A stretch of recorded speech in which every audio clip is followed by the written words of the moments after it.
The summer my best friend Sam invited me to his dad's lake house, I thought it would be a regular getaway. Swimming, grilling, lazy afternoons. Sam and I had been best friends since middle school, and his dad, Richard, had always been a part of the background, like the soundtrack to our friendship. He was a cool dad, funny, laid back, and the kind of guy who treated me like one of his own. I didn't expect this summer to be any different, but I couldn't have been more wrong. Sam and I arrived on a blistering July afternoon, our car loaded with snacks and gear. The lake shimmered under the sun, a picture-perfect escape from the chaos of city life. As we unloaded our things, Richard stepped out onto the porch, his sunglasses reflecting the lake as he waved us over. "Finally, you two made it," he called, his deep voice carrying easily.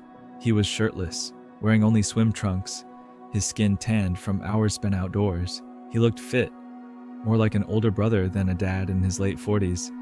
It was something I'd always noticed but never thought much about. This time, though, there was a flutter in my chest that I couldn't quite explain. "Hey, Dad," Sam said, grinning as he carried a cooler up the stairs. "You haven't been drinking all the beer without us, have you?" Richard laughed, clapping Sam on the shoulder. "Not all of it. Saved some for you guys. Go get settled. Dinner's in an hour." I followed Sam inside, trying to ignore the odd feeling that had settled over me. It was probably just the heat, I told myself, brushing it off. This summer wasn't about overthinking things. It was about relaxing and enjoying the time before we headed off to college. The first few days passed in a blur of swimming, late night talks, and joking around. Richard joined in on most of our activities, and it felt easy, comfortable. But then Sam got a call from his girlfriend, Lauren, saying she was stuck at work and needed his help with a project. I could see the guilt on his face as he explained the situation. "I'll be back by dinner," he said, grabbing his keys. "You good hanging out here? My dad's around if you need anything." "Yeah, no problem," I replied, waving him off. "Go save your damsel in distress." Sam laughed as he left, and I watched the car disappear up the gravel driveway. For the first time all week, the cabin was quiet, just the sound of the lake lapping against the shore and birds calling in the distance. I wandered out to the deck, the sun beating down on my shoulders. The heat was oppressive, and I decided to cool off with a swim. Stripping down to my trunks, I dove into the lake, the water a refreshing shock against my skin. I floated there for a while, staring up at the sky, letting the calm sink in. When I climbed out, dripping and breathless, Richard was on the deck, leaning against the railing with a beer in hand. "Water feels good, doesn't it?" he said, his smile easy. "Perfect," I replied, toweling off as I walked up the steps. "Sam didn't leave you hanging, did he?" Richard asked, his tone light but curious. "Nah, he'll be back soon," I said, shrugging. "I don't mind the quiet." Richard nodded, finishing his beer. "You know, the sauna's empty if you're looking to relax. It's great after a swim." The sauna, I'd forgotten about it. They'd added it a few years ago, tucked away at the edge of the property near the boathouse. It had always seemed more Richard's thing than ours, but now that he mentioned it, the idea sounded tempting. "Maybe I'll check it out," I said, grabbing my towel. "Good call," Richard said, standing. "I'll fire it up for you." Before I could protest, he was already walking toward the boathouse. I hesitated for a moment before following him, the sun warm against my back. The sauna was small but cozy, the interior lined with cedar that filled the air with its earthy scent. Richard showed me how to adjust the temperature before turning to leave. "Enjoy," he said, his hand lingering on the doorframe for just a second too long. I settled onto the bench, letting the heat seep into my muscles. The air was thick and humid, and soon sweat dripped down my skin. It was quiet, just the sound of my breathing and the occasional creak of the wood. I closed my eyes, sinking into the warmth, the tension in my body melting away. After about 10 minutes, the door creaked open, and Richard stepped inside, a towel slung low around his waist. "Mind if I join?" he asked, his voice casual. I hesitated, caught off guard. The space was small, barely enough for two people, and his presence suddenly made the air feel even heavier. But what could I say? It was his sauna. "Sure," I replied, shifting to make room. Richard sat down across from me, leaning back against the wall. His towel barely covered him, and I found myself glancing away, focusing on the wooden planks of the bench. But my gaze kept flicking back, drawn to the way his chest rose and fell, the beads of sweat trailing down his skin. "You look tense," he said after a moment, his voice low and steady. "The sauna's supposed to help with that." "I'm fine," I replied, though my heart was pounding in my chest. There was something in the way he looked at me, something I couldn't quite place. It wasn't threatening exactly, but it made my stomach twist all the same. Richard chuckled, leaning forward. "You've got to let the heat work its magic. Loosen up." I nodded, trying to focus on anything but the way his eyes lingered on me.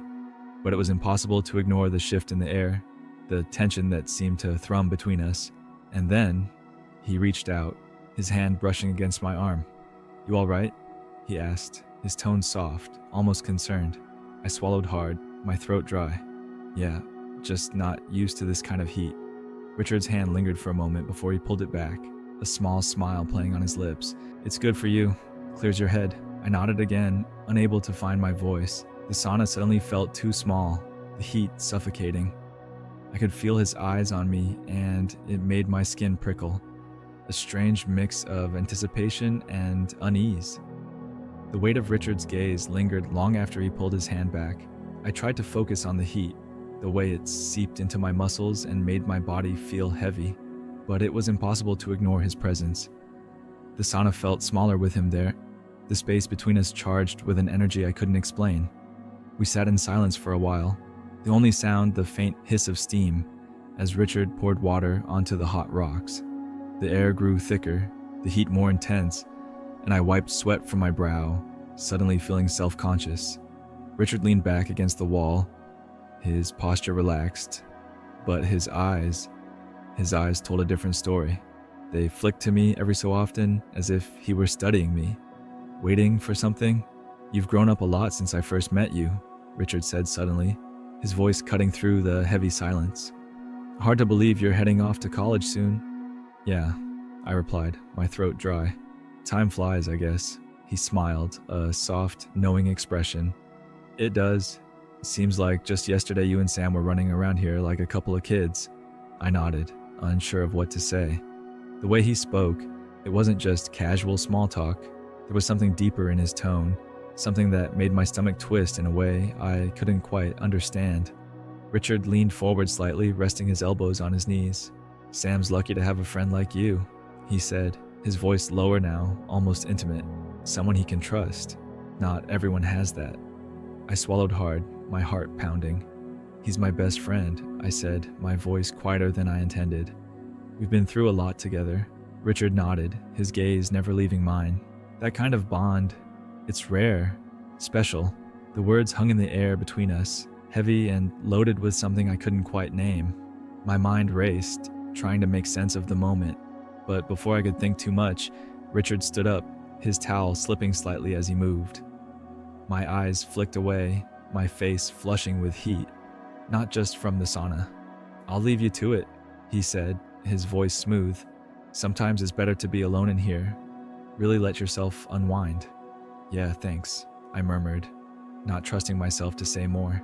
He gave me one last lingering look before stepping out, the door clicking shut behind him. I let out a breath I hadn't realized I was holding, my chest tight as I leaned back against the bench. The room felt quieter without him, but the air was still charged, like his presence lingered even after he left. I sat there for a while longer, trying to shake the strange tension that had settled over me, but no matter how hard I tried, I couldn't get the image of him out of my head. The way his eyes had lingered on me, the way his voice had dropped just a little too low. It was unsettling, confusing, and something else I didn't want to admit. When I finally stepped out of the sauna, the cool air hit my skin like a shock, and I wrapped my towel tightly around myself as I made my way back to the cabin. The lake shimmered in the fading sunlight, the sound of cicadas filling the air, but the usual peace I felt in this place was nowhere to be found. My mind was spinning, my thoughts tangled in a mess of confusion and unease. I reached the cabin and slipped inside, the familiar smell of wood and sunscreen greeting me. The living room was empty, the kitchen quiet, but I could hear movement upstairs. I hesitated for a moment before heading to my room, hoping to collect my thoughts and shake the strange feeling that had settled over me. But as I passed by the staircase, I heard Richard's voice. "You all right?" he called out, his tone light, but there was an edge to it that made my stomach flip. "Yeah," I replied, pausing at the bottom of the stairs. "Just tired." Richard appeared at the top of the stairs, his towel now replaced with a pair of loose shorts and a tank top. He leaned against the railing, his arms crossed over his chest as he looked down at me. His expression was unreadable, but his eyes, they held that same intensity from before, that same weight that made it hard to breathe. "Sam should be back soon," he said, his voice casual, though his gaze told a different story. "Why don't you grab a drink? Relax a little." "Maybe later," I mumbled, avoiding his eyes as I headed for my room. Once inside, I closed the door and leaned against it, my chest heaving as I tried to catch my breath. What was happening? Why was I feeling like this? Richard had always been like a second dad to me, friendly, supportive, someone I could trust. But now everything felt different, and I didn't know why. I sat on the edge of the bed, staring at the floor, my thoughts racing. The way he'd touched my arm in the sauna, the way he'd looked at me, it wasn't just in my head. Something had shifted between us, something I didn't understand but couldn't ignore. And the worst part was, a small part of me didn't want to ignore it. The sound of the front door opening snapped me out of my thoughts, and I heard Sam's voice calling out. Relief flooded through me, and I quickly got up, pulling myself together as I headed back downstairs. Whatever had just happened with Richard, I needed to push it aside, at least for now. "Back just in time for dinner," Sam said, grinning as he set a bag of groceries on the counter. "What'd you do while I was gone?" "Not much," I replied, forcing a smile. "Just hung out by the lake, hit the sauna for a bit." "Nice," Sam said, grabbing a beer from the fridge. "My dad's obsessed with that thing, says it's the best way to relax." I nodded, my throat tight. If only he knew. But the story didn't end there. Oh no, it definitely didn't. This was only the start of it, and I couldn't have imagined what was still to come. That night during dinner, Sam chatted away about his girlfriend, his plans for college, and all the things he was excited about for the summer. I nodded along, forcing myself to laugh at his jokes and respond at the right moments, but my thoughts kept drifting back to Richard. He sat across from me at the table, his expression relaxed as he joined in the conversation, but every so often, I caught him glancing at me. It was subtle, barely noticeable, but enough to make my skin prickle. The way his eyes lingered just a little too long, the way his smile seemed to hold something beneath the surface. It was unnerving, and no matter how hard I tried, I couldn't shake the feeling that he was testing me somehow. After dinner, Sam suggested we watch a movie, something light and funny to end the day. I agreed, grateful for the distraction, and we settled into the living room. Richard joined us, sitting in the armchair across from the couch, where Sam and I sprawled out. The movie played on the screen, but I barely registered it, too aware of Richard's presence in the room. About halfway through, Sam got up to grab more snacks. "Pause it," he said, disappearing into the kitchen. I reached for the remote, pressing pause as the screen froze on a goofy expression. The room fell silent, the only sound the faint hum of the ceiling fan.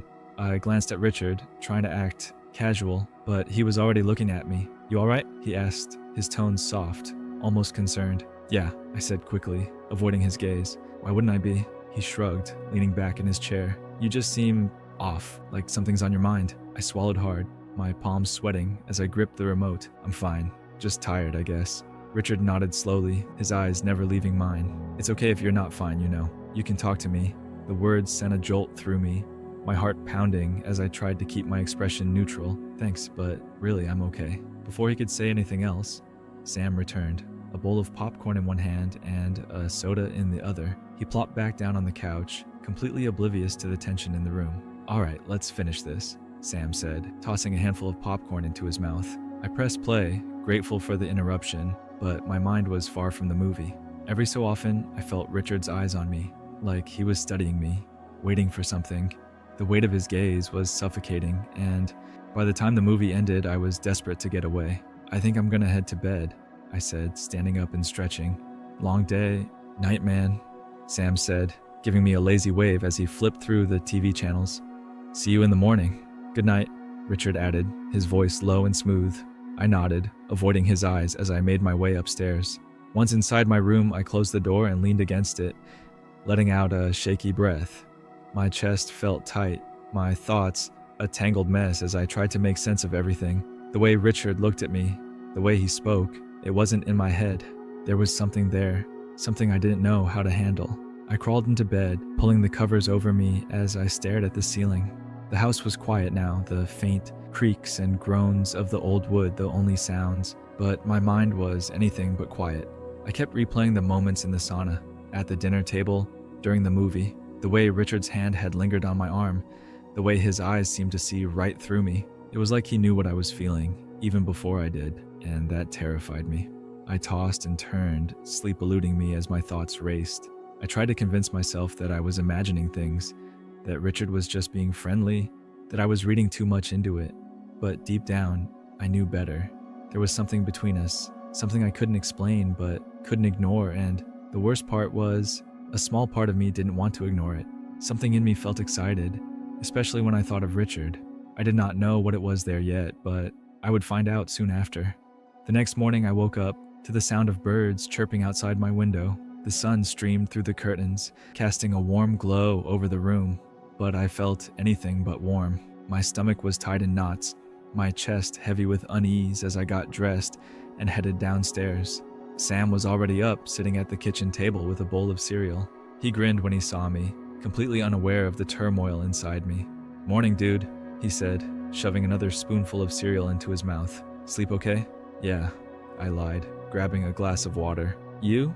"Like a rock," he said with a laugh. "My dad's out on the dock if you're looking for him." Said something about fixing the boat. My stomach flipped at the mention of Richard, but I forced a smile. "Cool, maybe I'll head down there later." Sam nodded, oblivious as ever, and I felt a pang of guilt. He had no idea what was going on, no idea that his dad had crossed a line I didn't know how to deal with, and I didn't know if I could ever tell him. After breakfast, Sam suggested we take the canoe out on the lake, and I jumped at the chance to avoid Richard. The water was calm, the sun warm on our backs, as we paddled out to the middle of the lake. For a while, it felt like old times, just me and Sam, laughing and joking like nothing had changed. But everything had changed, and I couldn't ignore it for long. When we got back to the cabin, Richard was waiting on the dock, his shirt off as he worked on the boat. My breath caught in my throat at the sight of him, his tanned skin glistening in the sunlight, the muscles in his arms flexing as he tightened a bolt. He looked up as we approached, a small smile playing on his lips. "Have a good time out there?" he asked, his voice easy and smooth. "Yeah," Sam said, hopping out of the canoe. "Water's perfect today." Richard nodded, his eyes flicking to me. "You look like you could use some time in the sauna again," he said, his tone casual, but his gaze intense. My heart raced, the memory of yesterday flooding back. I forced a laugh, trying to act normal. Maybe later, but the look in his eyes told me he wasn't going to let it go. The afternoon passed in a blur. Sam and I spent most of it lounging on the deck, sipping cold drinks and soaking up the sun. He was in his element, cracking jokes and recounting stories about his girlfriend, completely unaware of the storm brewing inside me. I envied him, his carefree attitude, the ease with which he moved through the world. Meanwhile, I felt like I was carrying a secret that was growing heavier by the second. Richard stayed near the dock, tinkering with the boat. Every now and then, I caught him glancing up at us, his gaze lingering just a little too long.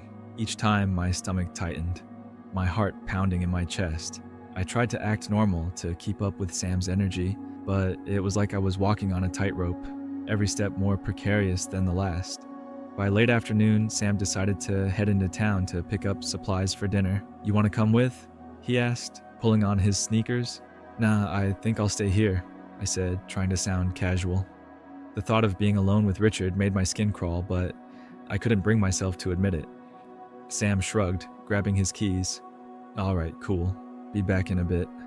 As his car disappeared down the gravel driveway, the cabin seemed to fall into an eerie silence. I stood on the deck, staring out at the lake, the sound of the water lapping against the shore doing little to calm my nerves. I considered grabbing a book or going for a walk, anything to avoid being in the same space as Richard, but before I could make a decision, his voice broke through the quiet. "You all right?" he called from the dock, his tone easy but laced with something I couldn't quite place. I turned, forcing a smile. "Yeah, just enjoying the view," he nodded, setting down his tools and wiping his hands on a rag. "It's a good one. Peaceful out here, isn't it?" "Yeah," I said, my voice tight.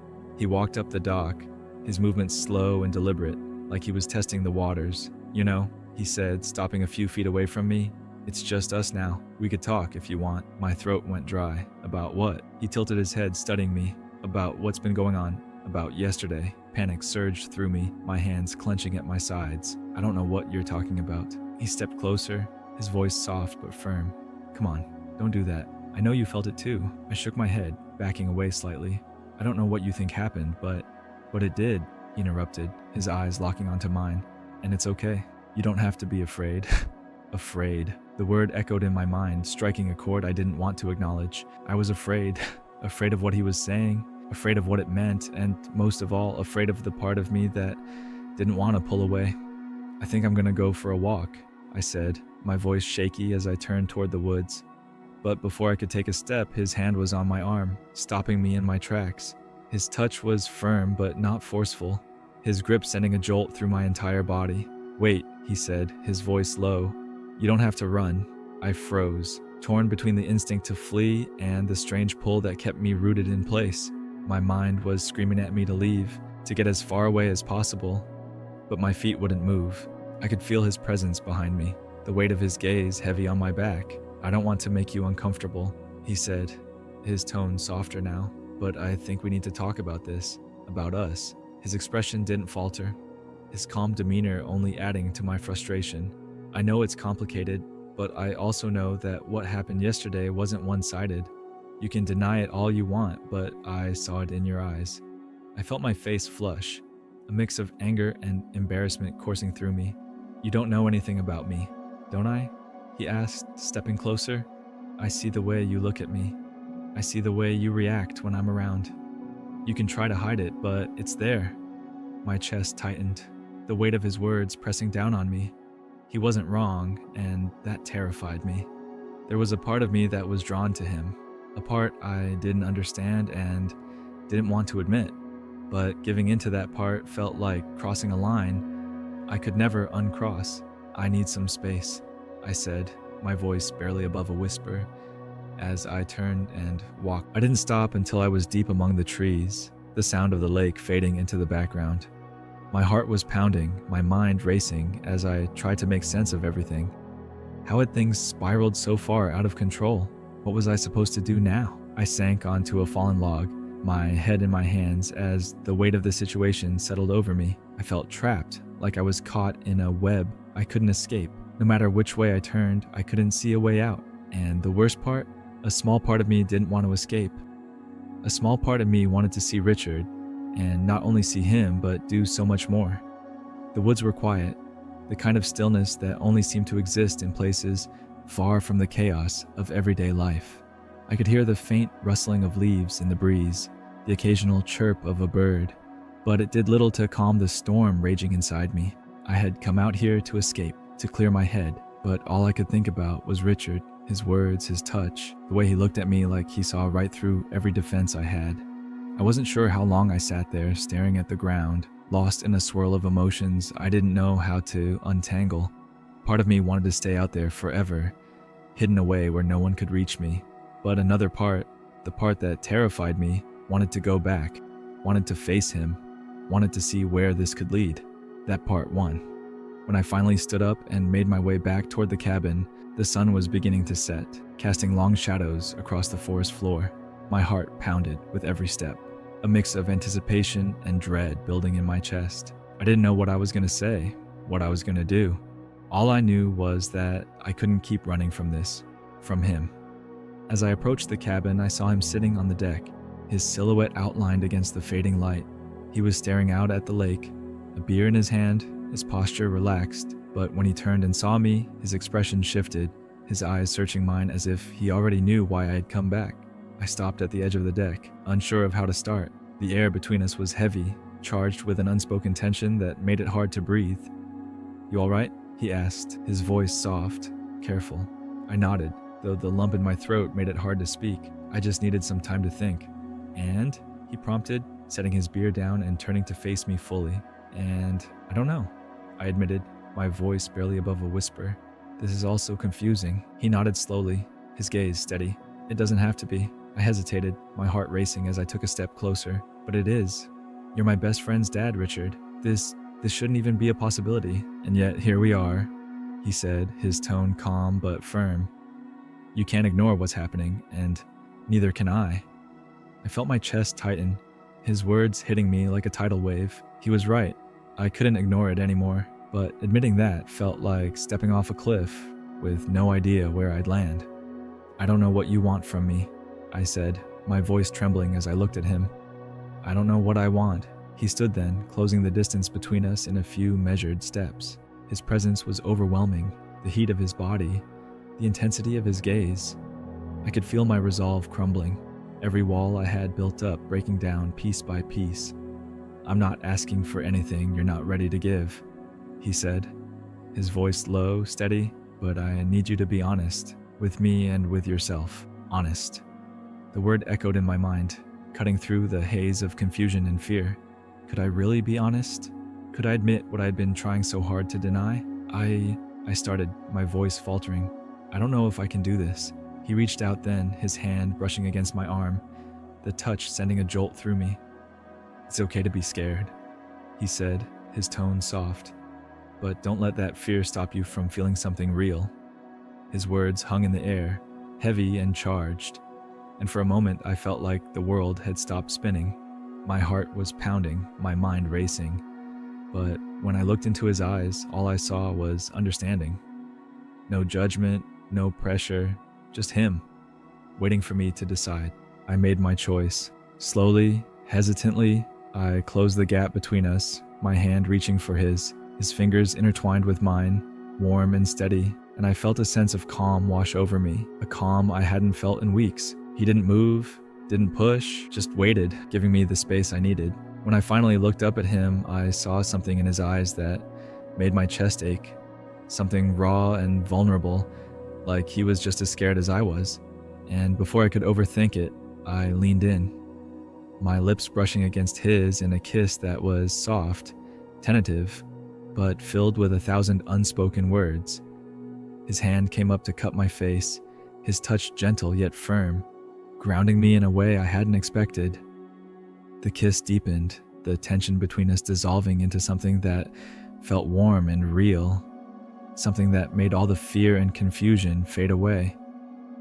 After a second, the kissing became even more intense, and we went even further than kissing. I grabbed him at places I knew he wanted me to grab him, and I immediately felt that he liked that. And so I went further, doing what he wanted me to do. Eventually, I went a little down so that I made sure he could reach his top. And when he almost reached it, I went back up and he turned me around. Wow, I had never done something like this before, but I have to say that it was amazing. When we finally pulled back, I let out a shaky breath, my heart still racing. This is insane, I whispered, small smile tugging at my lips. He chuckled softly, his thumb brushing against my cheek. Maybe, but sometimes the best things in life are. For the first time in what felt like forever, I laughed. A real, genuine laugh that made my chest feel lighter. And in that moment, standing there on the deck with him, I realized that maybe, just maybe, this didn't have to be so complicated. Maybe it could just be. The sound of gravel crunching under tires snapped us out of the moment. Sam was back. Richard stepped back, his hand slipping from mine, the reality of our situation crashing down around us. But as I turned to head inside, he caught my arm, his gaze locking onto mine. This doesn't change anything, he said, his voice low but firm. We'll figure it out. I nodded, my heart pounding as I slipped inside just as Sam's car pulled into the driveway. My mind was a whirlwind of emotions, but one thought stood out above all the rest. This was just the beginning of something amazing. I don't know if it is okay what we do. I mean, he's Sam's father. Do you think it is normal to do this?